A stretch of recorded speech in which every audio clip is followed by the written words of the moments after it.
19वां अध्याय। एकाक्षी कुबेर का परिचय। ब्रह्मा जी ने कहा, जब मेरा पहला पद्मकल्प हुआ था तब उसमें मेरा मानस पुत्र पुलस्त्य विश्रवा का जन्म हुआ। इसके एक वैष्णव नाम का पुत्र हुआ, जिसमें अलकापुरी को भोगा और उग्र तप द्वारा शंकर जी की आराधना की। उस समय मेघ वाहन कल्प प्रारंभ हुआ।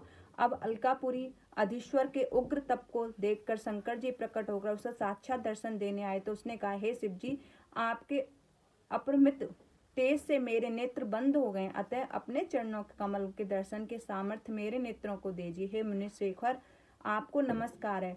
वह यज्ञदत्त का वही पुत्र था जो शिव जी की सेवा से अलकापुरी में आकर राजा हुआ। परंतु जब उसने शिव जी की साथ पार्वती को देखा तो उसके प्रति उसने क्रूर दृष्टि की। उसका बायां नेत्र फूट गया। शिव जी ने पार्वती जी से कहा, यह तुम्हारा पुत्र है, तुम क्रूर दृष्टि से नहीं देखता, किंतु तुम्हारी तपस्या की प्रशंसा करता है, अतः मैं इसे निधियों का स्वामी बनाता हूँ। इस गुहा को ईश्वर होगा।